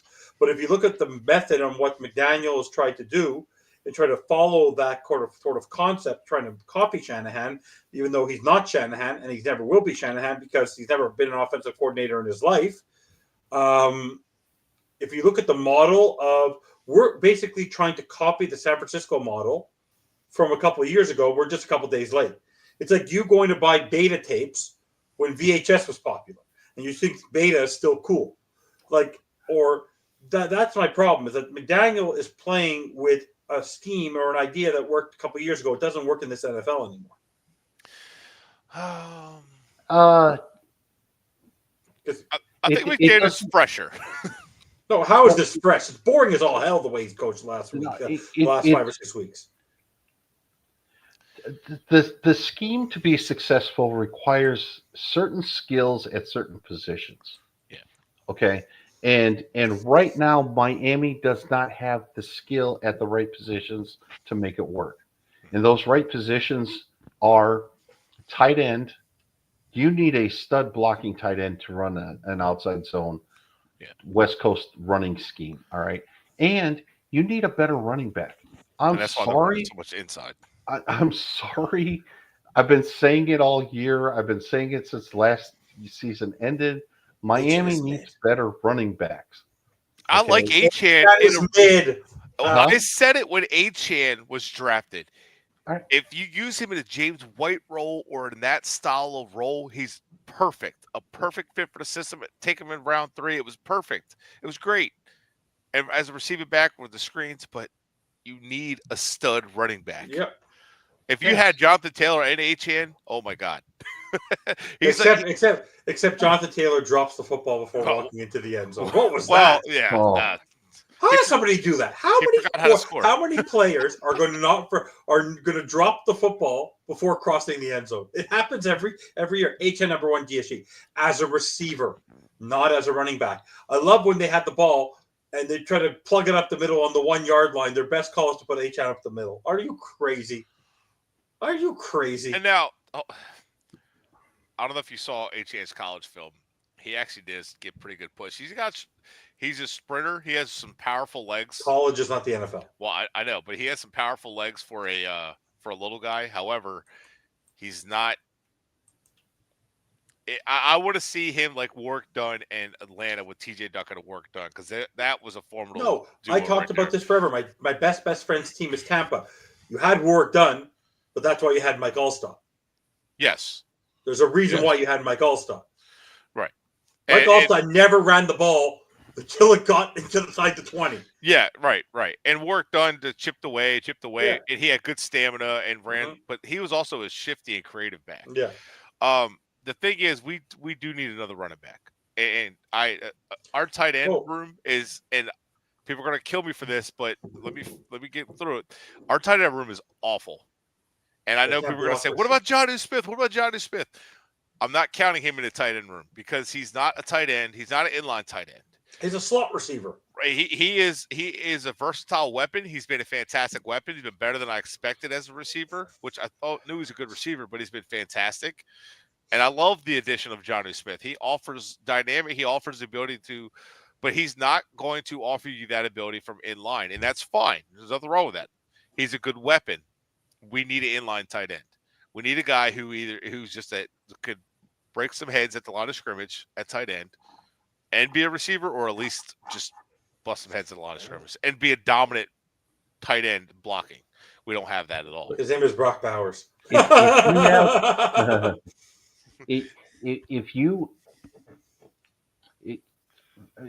don't care what you call the personnel, but if you had Smith, Waddle, and Hill on the field at the same time with a running back that's better, all right, you don't need a fifth eligible option as a pass catcher.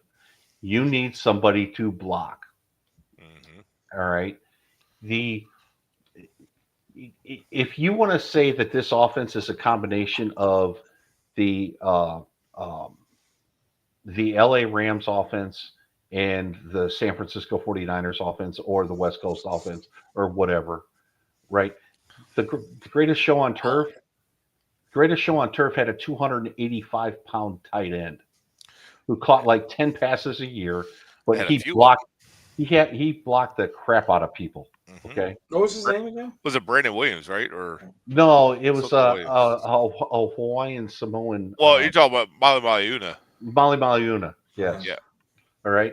But he was a stud. He was a third offensive tackle on the field. Roland Williams was the one before him. Same thing. Correct. All right. And why could they do that? Because they had Holt, Bruce, Azakim, and Marshall Falk. You don't need a fifth when you have those guys. You need a sixth blocker. All right. That's what this offense is missing right now.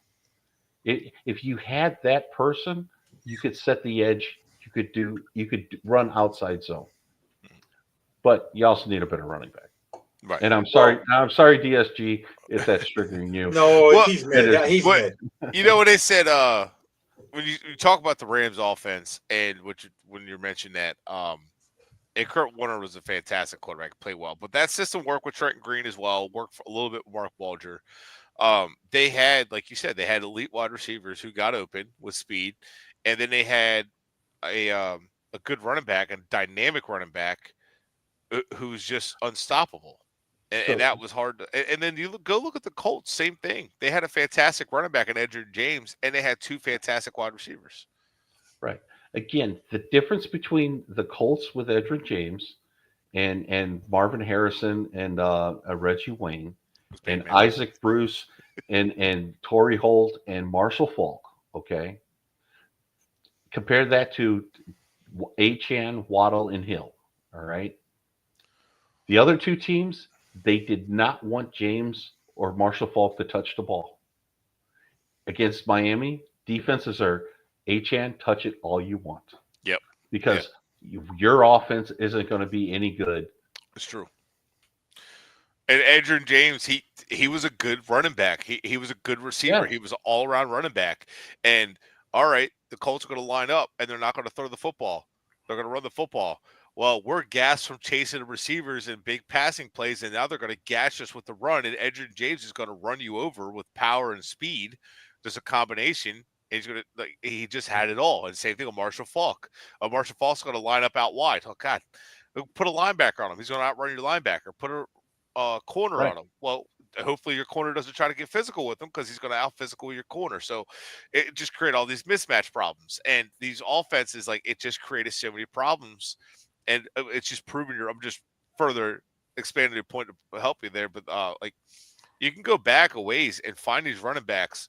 And I think to add to it, because you mentioned Saquon before, a guy like Saquon in Miami would have changed his offense because Absolutely. of his ability to catch the football and just be an all-around running back. And I know those guys don't grow on trees, but they're out there, and we've passed on them. And there's guys coming. I think there's a couple guys in this draft. Like you could find a running back who could do it all, who can run, who can catch. You put a lot of pressure in your defense. A lot of pressure on defenses. The defensive football is so much about matchups in today's NFL. You need one player to stress those matchups for your offense to be really effective. Okay. Real quick, And Rifleman, Gesicki is nowhere near as physical as Johnny. Johnny's actually a pretty physical guy. Sorry, go ahead, Greg. I was going to say, but you need somebody to stress the defense. Do they go big to stop the run, or do they go small to stop the pass? And you need a guy who's good enough to say, if you go big, I'm going to throw against you. If you go small, I'm going to pound you. All right. Yeah. And in a way, San Francisco, that's Kittle. Kittle is their matchup issue. That's true. Okay. But you can also have that matchup issue at running back. Marshall Faulk was that matchup issue for the Rams. If you went big to stop him, they put him in the slot, and they're like, your linebacker's not guarding him in a pass. Okay? Right. If you go small, then they're like, okay, we got 6 offensive linemen in here with our big-ass tight end. We're just going to run you to death. And you All can't right? double. You can't you double can't. these guys. Well, you can, but you better have a good corner that can run with the Yeah. other receivers or whatever you're doing. You better have a run. You better have a Brian Urlacher who could run with a Marshall Faulk. You know what I mean? You better have somebody who can run with these guys. And that's the difference. That's that Swiss Army knife type player that you need to make these type of offenses work. Yep. And right now they don't care if Etienne runs the ball. They really don't. They don't care if he touches it 12 times and a half. Yeah. All right, because you're going to score 6 points. How about the fact that our record with him as our starting running back is 6-8? Yeah. Well, no, yeah. Look, he missed the game. I understand, but the Etienne fans said, "Look, I like Etienne. Don't get me wrong. He just can't be your focal point." Right. But wait, Tua can't be your focal point. The offense can't run through that player. Yeah, they can't run through a mid player. There's the defense does nothing to adjust to Etienne being on the field. Mm-hmm. And that's the problem. And our offense, and Greg, I texted you about this before or this week. It feels like I can't put my thumb on it, but I feel like the Dolphins are, I don't know if game planning on purpose of not getting Tyreek the ball, and then when they need to drive, the first interception that Tua threw, or second interception Tua threw, the first one to Stingley, they were throwing it to Tyreek. They had 2 catches, but they were getting in his direction. All of a sudden, the offense started opening up because the defense started saying, "Uh-oh, we better cover. We better get on Tyreek." And then it was opening up Johnny and all the others. But like it feels like they're not getting the ball to Tyreek, and I like when they get the ball to Jonnu as well, because what I see happening is, all right, if you're going to take Tyreek away, bracket him, you can't bracket Jonnu and Waddle and HM. We put him in a route, and they're getting Jonnu the ball. I think McDaniel's done a good job there, and I feel like Jonnu at this point is the second target, not the number 3 target. But it feels to me like they're not game planning for Tyreek to be the focal point and Jonnu It's just Jonnu. And I'm fine with you saying we want to target Jonnu Smith because he puts stress on linebackers and corners have a hard time covering him. He gets open. He does a good job. But they're not game planning with your best player in Tyreek because defenses aren't covering Johnny with bracket coverage as much as they are Tyreek.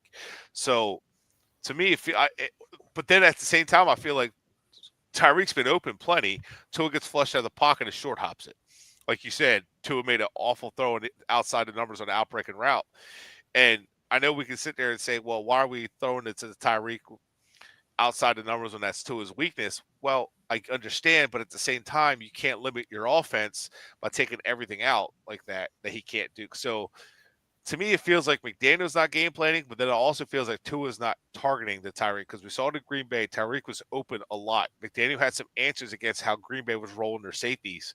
And Tyreek was flashing behind the safeties, which would have been back-breaking play after back-breaking play and would have just killed the Packers' defense of big plays, and Tua wasn't seeing it.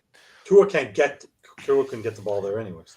So he had time to throw in those. I just don't know. All his touchdown, but all his interceptions on Sunday, he had plenty of time to throw. Well, right, yeah. So it's just like I can't get a grasp. Is it a McDaniel game plan thing? Is it a Tua thing? Is it a both of them thing? How about everything? It feels like it. It just feels like it's all just they don't know what they want to do until it gets in the middle of the game where it's like, oh shit, let's start getting our playmakers the ball. Like Greg's always told me. This is one thing I always take from Greg is when you need a play, think players, not plays. And I've actually figured this out on my own where even if you're not getting the ball to the playmaker, you're using that playmaker to get the defense to do what you want them to do. Like, you know what I mean? Oh, like, absolutely. I'm going to make it look like this is my money play to Tyreek, and Tyreek's going to drag that coverage upfield, and we're going to hit him underneath with Johnny on a crosser or something along those lines. It's just that concept. So, no, this entire season's game plans have not made any sense to me. All right, and I say this all the time. Because of limited practice time and things like that, you do not design plays for your fourth, fifth, sixth, seventh option on offense. Right. You don't do it. All right. Oh, and to catch a defense sleeping every now and then. Well, one of the dumbest things in football, in football telecasts and stuff. Well, this quarterback has completed passes to 8 different receivers today. Well, that means those 5 bottom guys, the defense is going, yay! Right? You're going to throw it to the guys who are good. Okay, those guys are afterthoughts. They're not supposed to get the ball. Okay? You don't design a play for River Precast. And those plays are usually those drives are usually the ones that take forever, take time off the clock and all that stuff. So they're usually like the Tom Brady, I'm going to kill you on this drive thing, or we just need to go down and score to finish this game out. You know what I mean? It's the check downs and things. A check down's never your first option. No. All right. It is to us. And then when you see the results of Sunday's game with Malik Washington being the leading receiver, and you're like, oh, I wonder why they scored 12 points. The highlight of my game. What are you doing? The highlight of the game, go back and watch, is in the fourth quarter when Tua is being flushed.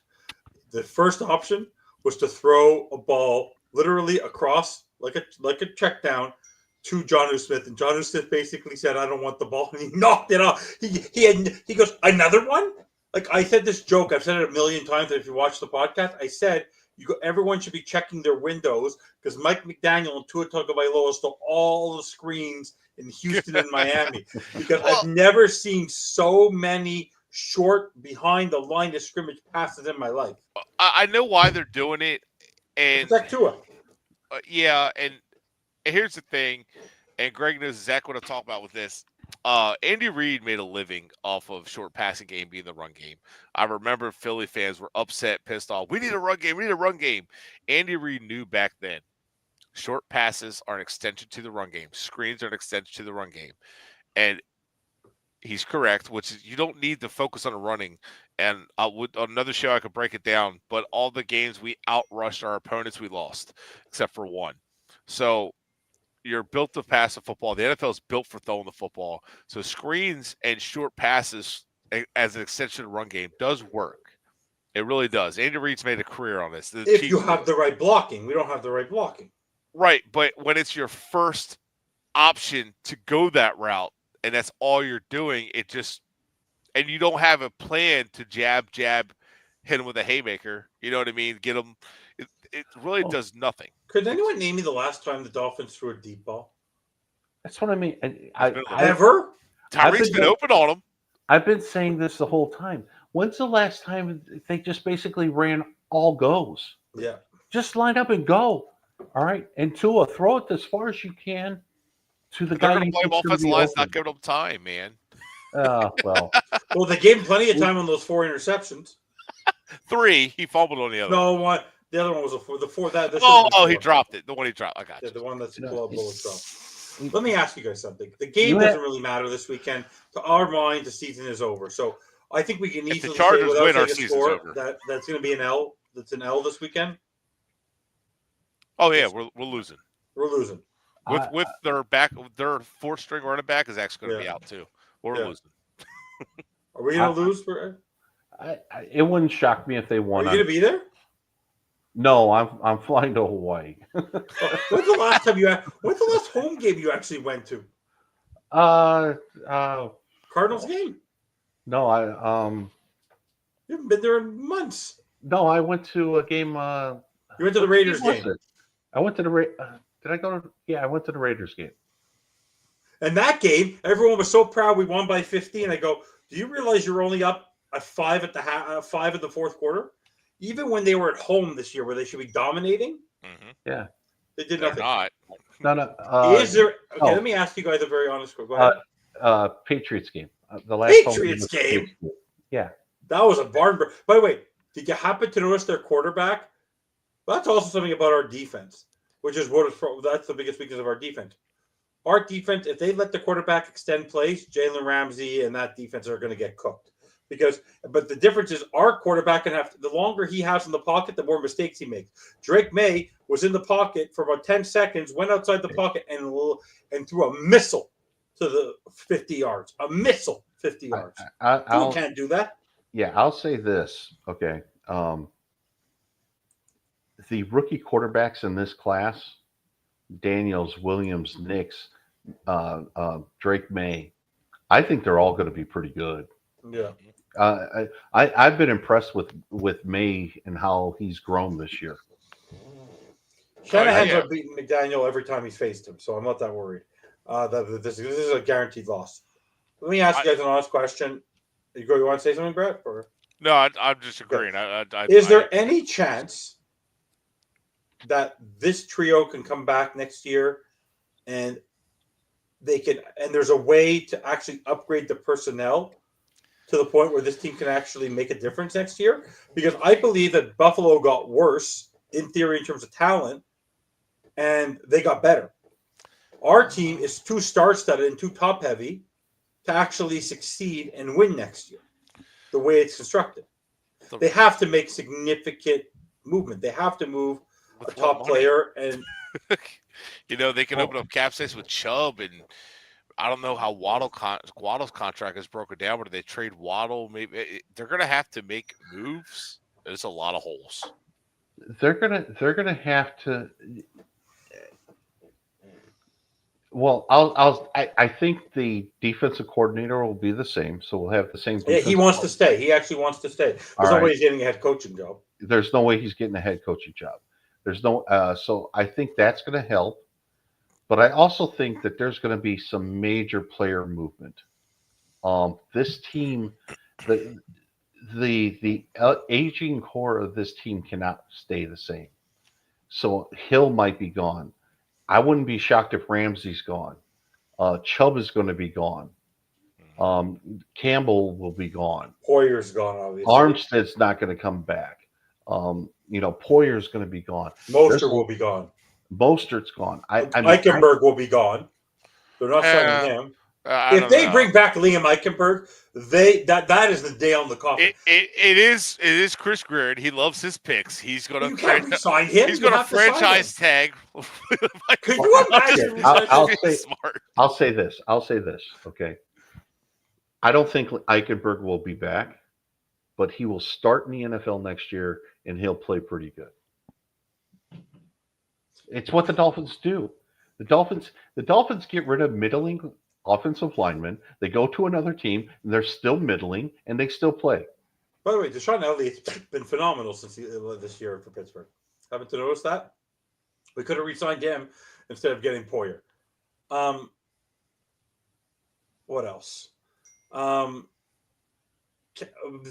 Explain to me, is there any chance you two believe that if they get a power back, that they fix their problems? Can you guys see Tua winning this team a playoff game if they structure it properly?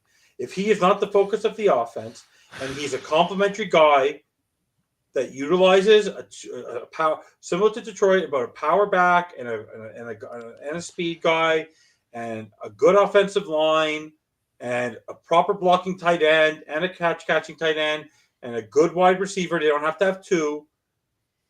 Can they win with him? Are you making him Jared Goff? So let me put it to you this way. I'll put it to you this I'm not saying way. Jared Goff. I'm just saying if you structure it in a way that works. The reason I said that, can the team improve? No. Yeah. God forbid. No. Can the team How does he have a job? How? Look, you know me. I'm not one to really put everything on coaching, but special teams, I know the talent is limited there, but oh my God, Crossman, they're never in the right positions. That's coaching. Anyway, 3 times this year they fumbled the snap. I want to put something you mentioned about Shanahan losing Super Bowls and all, and we're not going to look at the Falcons and all that. He's lost to Patrick Mahomes twice. Yeah. Both times, right? Okay, so the only Super Bowls Andy Reid's ever lost was to Tom Brady. All right, so the reason I say that is we still have Josh Allen. We still have Patrick Mahomes. You're not beating Patrick Mahomes and Josh Allen by running the ball down the throats. Ask the Lions last week. It was too little, too late. I know they made it closer, but ask the Lions last week how they fared against Josh Allen. It won't matter if we get physical with them. It won't. We're actually going to probably do worse against the Bills if we get just go heavy running, because we're not going to be able to shoot it out with Josh Allen. You're going to need a defense like the Ravens to be able to do that. But when you get to you draft, but we could realistically, to answer your question, we could be a better team if doing that, if they could find a way and be a playoff team. But I don't see us going deep on a playoff run because I still don't think we could do enough that can even beat the Ravens at their own smash mouth and then turn around and beat the Bills or Chiefs. That's just my opinion. What team, okay, even if you project it into 2025, Miami improves. I don't see them overtaking the Bills to win the division. Mm-hmm. Okay, because Josh Allen is that 800-pound gorilla in the division that Tom Brady was, right? So even if you make the playoffs, you're on the road. Who are you going to beat? Right. All right. You're not going on the road to beat Kansas City. You're not going on the road to beat Buffalo. You're not going on the road to beat whoever comes out of the North. Okay. And so you're back at Houston. So is our only job to protest that we need to have a division of the Jaguars, the Panthers, the Bucks, and the Dolphins? And well, blame Wayne Huizenga, rest in peace to him, but Wayne Huizenga for not allowing us to go to the AFC South. Whatever. That was his call. But can we relegate now? Like, come on. I don't understand.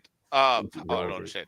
I don't think that what people want is something like the Lions. I'll put it to you this way. Watch the Chargers right now, while they're a good football team, they're not the Jim Harbaugh style of football that you're used to seeing. But that's what he wanted, though. He got Joe Alt and he got J.K. Dobbins. Right. Next year, you'll see that. The reason I say that is you can't just build this overnight. You couldn't build something that overnight.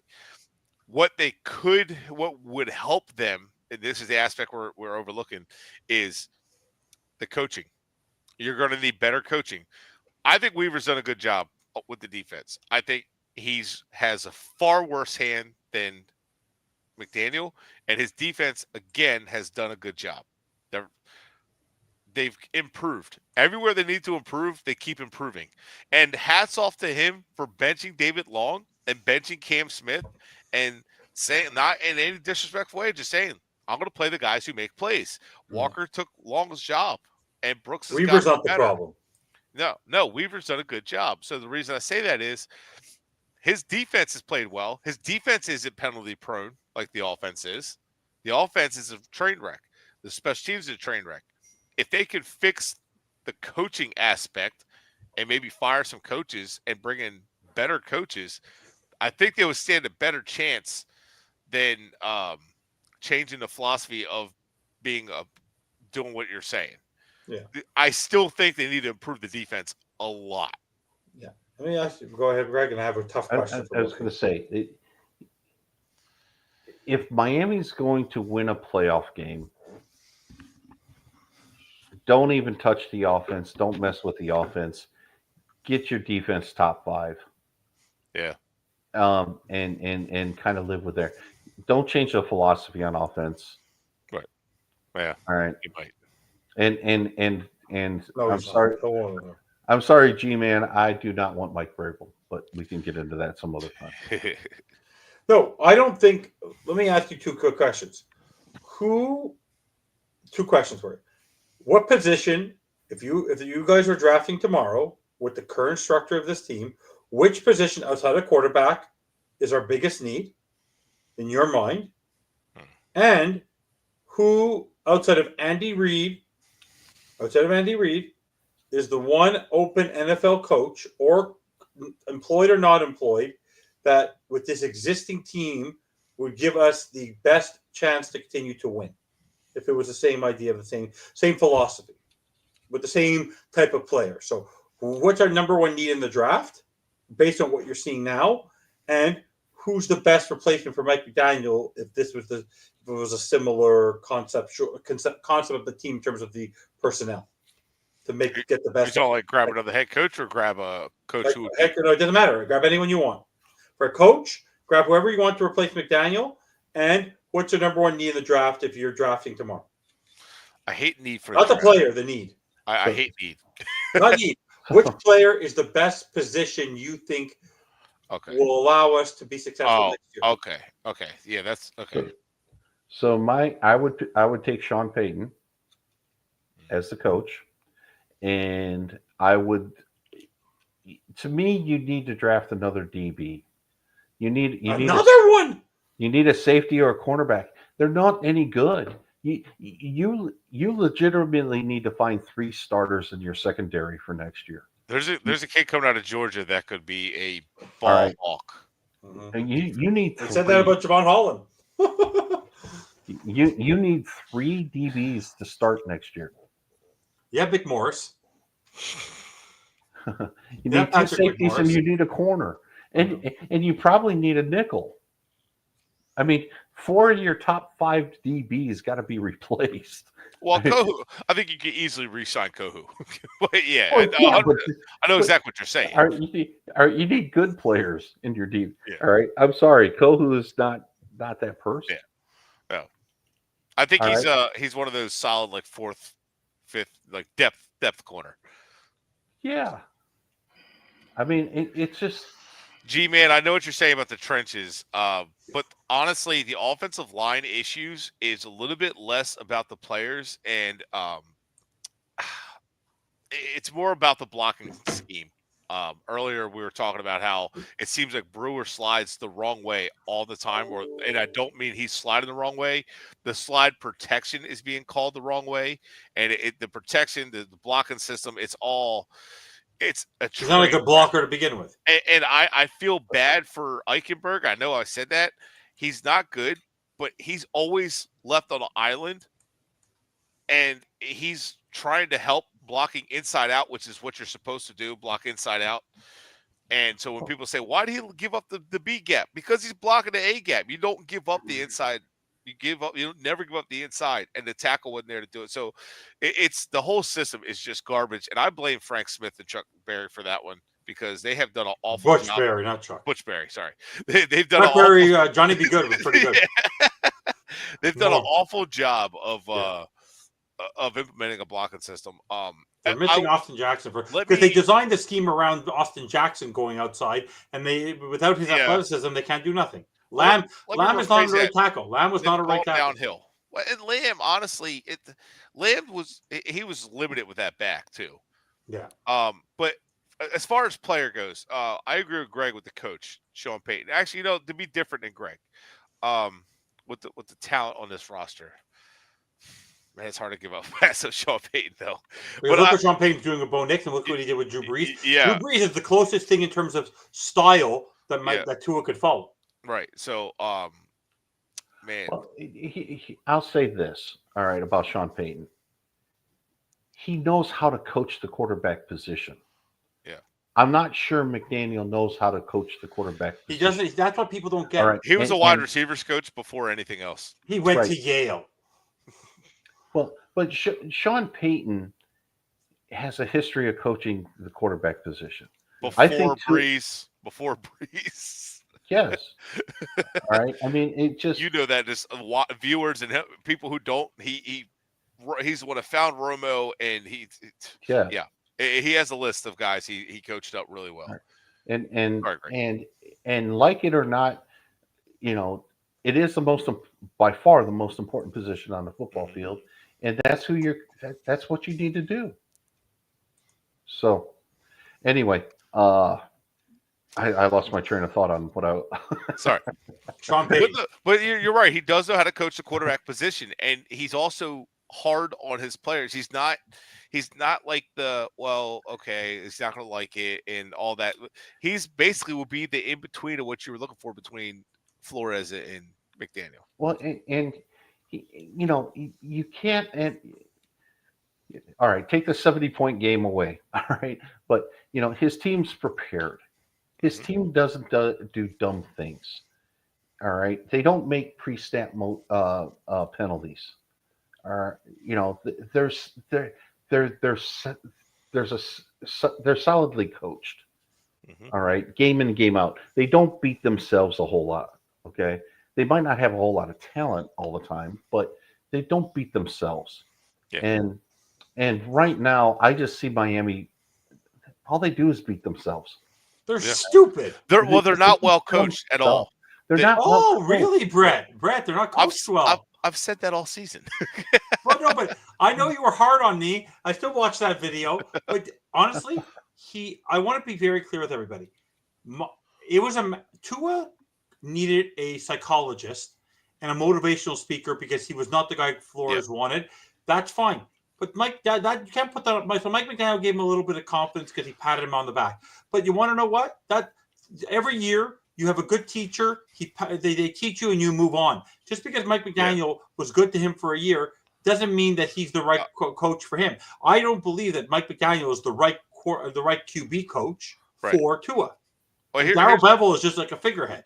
Here's the thing. I told my football coaches, I ran into them years later, and I said, you guys know basic training was not hard at all mentally because I was prepared. It was hard, but I was prepared to be yelled at and ripped and all that stuff. When the big Jack T.I. comes up to me and is in my face, I was like, well, this is just football camp.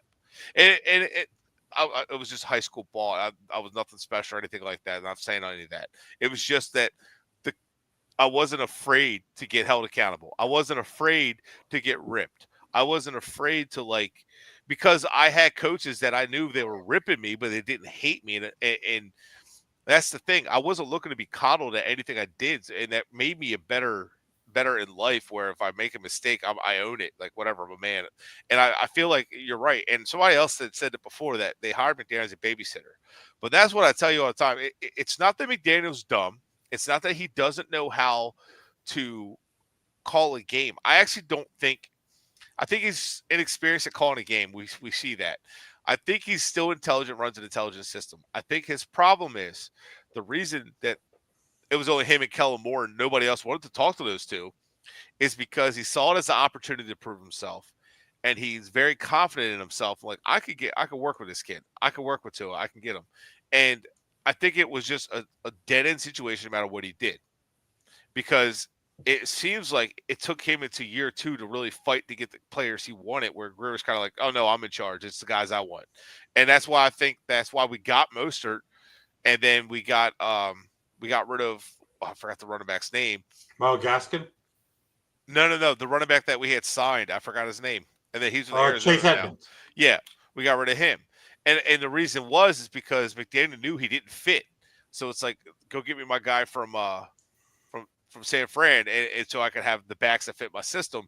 And I just think that McDaniel, I think he took a job and it was in over his head because of the job. Keep in mind, Kyle Shanahan blocked him from the Miami job because he said he wasn't ready. That was only half of the reason. The other reason was because he knew that offensive coordinator job in Miami was a dead-end job. He knew it. Everybody around the league knows that the Dolphins have somewhat of a toxic organization. What's the one consistent in that organization? I don't know. I don't know. But, I mean, to be fair, all the way back. Matt Marino. Blasphemy. Let's go all the way back to when we drafted Eddie Moore over Anquan Bolden or John Avery over Randy Moss, simply because there was a power struggle. So the GM wanted John Avery, Jimmy Johnson wanted Randy Moss, or was it vice versa? But somebody got their way. Dave Wannstedt wanted Eddie Moore. Rick Spielman wanted Anquan Bolden. Dave Wannstedt got his way. We've had a power struggle at the top forever. It needs to end. You need to have the guy. That's why I want Sean Payton to come in and be the guy like he is in Denver. He's making the decisions. Hello. How did the guy get a promotion for taking Charles Harris over TJ Watt? Simple. I know why. He's a snake. I work with con men. I work with guys who are con artists. I'm a blue collar trades. All right.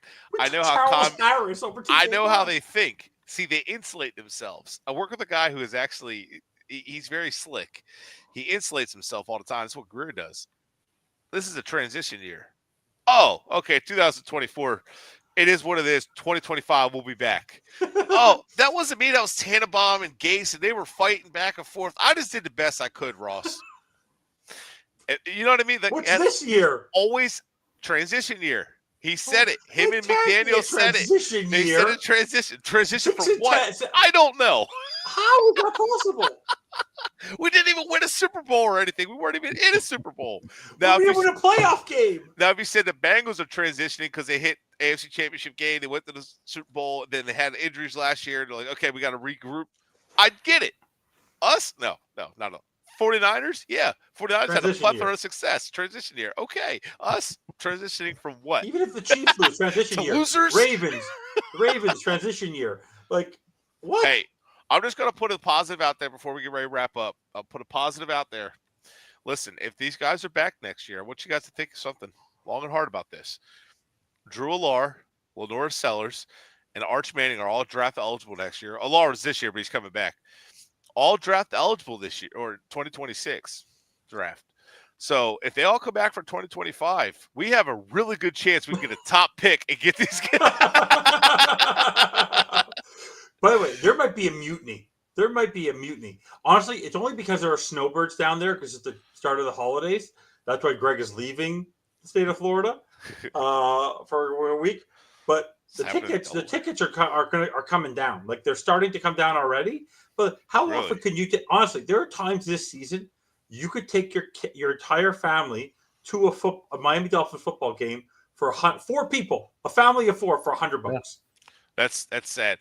That's pathetic. And I don't know how much that affects Ross. But Ross, one thing I think he is not very fond of is when his pocketbook is hurt. Even though he makes a ton of money off of his stadium, his football, and all that, he does not like when the seats are empty. He does not like that. And they're empty right now. I'm really anxious to see what the crowd's like on Sunday. And if the ticket sales are down, that could be something that pushes Ross over the edge. If the last home game if the last home game is bad and they get beat up and lose, and then the last 2 games they lose, if they might, maybe. Yeah. What were you gonna say, Greg? You could hope. Yeah. I'm jealous. Okay, I'll tell you this. Before we go and you guys can wrap it up, my buddy is a big Bucks fan. They don't have Chris Godwin.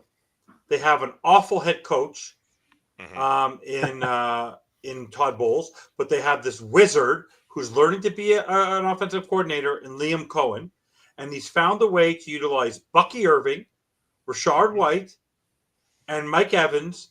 They took Graham Barton in the draft, put him as their starting center, and Mayfield put up 40 in SoFi. Which that was a one-off with Barton. I actually talked to a guy who covers the Bucks, and I found about Irvin and had a stash. It's amazing what they're doing. Like to go do this without Godwin, and to be able to still be able to be where they are. They're going to win the division. The Falcons are benching our bench Cousins. Well, they still have Evans though. Yeah, but they even had Evans out at one point, and they survived. Yeah. They were out Evans and Godwin. Somehow they survived because they found the two-headed monster in Bucky Irving, who's more of a power guy with Rashard White. Baker Mayfield has a better arm than Tua.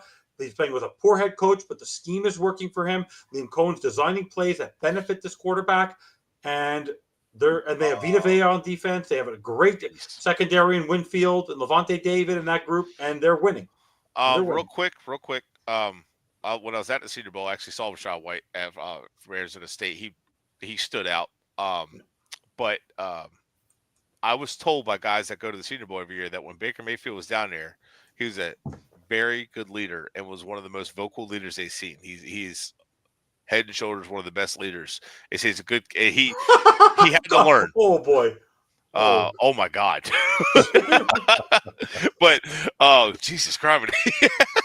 But he's on that note, I'm not surprised. Not too much. All right. Now, you know the impressive thing about the Bucks this year? Without Godwin, without Evans, Baker Mayfield was still able to run a decent offense. Yep. Okay. And if you took Waddle and Hill off of this team, oh God, what would happen to the offense? Look, I've John become will be triple covered. I've become a big all fan. The HN. You have to go to Wildcat. They have to go to Wildcat. It could be HN wouldn't make it through the game. I've become a big fan of Baker Mayfield. He's playing really good football. He's a physical guy. Guys, the Texans have been shit for most of their existence. We still haven't beaten them since 2003 in Houston. In Houston. Oh yeah. No, I thought the last time we played it was in Houston, but never mind. Yep. No. Yep. The last time we beat Houston in Houston, we had good old Jay Fiedler and the porn stash Dave Wannstedt. That's how far you have to go back to win Houston. Don't get me started on was it 2003, 2004 opening game, and we lost. Oh my God! And Chris Brown hit that game-winning field goal. That was 20. Yeah, but all I can tell you is the Miami Dolphins right now. It's going to be a long 3 weeks. It's going to be a boring 3 weeks unless they do something. Told you I've been a Dolphin fans forever. Sorry, had to get that off. But you want to understand, but Stephen Doss doesn't realize if he wants to increase his season tickets again for next year, if he wants to make more money, you fire Chris Greer. Yeah. Because there's actually going to be a parade. There will actually, because even the biggest Chris Greer supporters, they all giving him a pass, are done with him. The people who are on the Mike McDaniel train are off. No one has any faith in this team. The only one that they're not is those two people at the helm. The only one they haven't flipped on is Tua. And even some of the the most positive guys, like somebody I go back and forth with a lot. He's actually kind of it's I love respect the kid, but it's not enough. It's just not enough. And Omar is now the only one who's sticking with Tua doesn't have the killer instinct, and he's not. He is what he is at this point. But everybody's flipped on Greer. Just about the entire fan base is flipped. I don't think they're selling hope anymore. Greer isn't able to sell hope. That's what he's been selling the last 9 years, and it's over now. Well, it's you can't deny reality anymore. Mm-hmm. Okay, and big picture wise, you can't. It's his third year now. You can't say, well, don't worry about big games. Tua will perform. Don't worry about big games. McDaniel will perform. the evidence is right staring you in the face, and you can't deny it anymore. That every time there's a big, something happens, there's a big moment, this team shrinks. And you can't deny it. You can't say, well, this happened or that happened. 3-17 against winning football. Correct. All right. In Mike McDaniel's tenure, 3-17 against winning football teams. Correct. Yep. That's insane. It is insane, and you can't deny it anymore. Yep. You can't say, well, this, well, that. For 2 years. God, G-Man. Oh, my God. So that's what's really starting to strike people in the head. And it's taking longer with Tua than it has with McDaniel and Greer, but you're finally starting to see it, because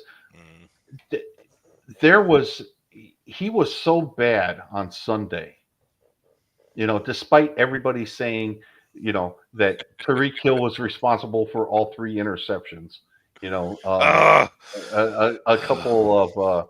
couple people that, Get started. yeah, I enjoy never. But he played awful, and he played awful against Green Bay.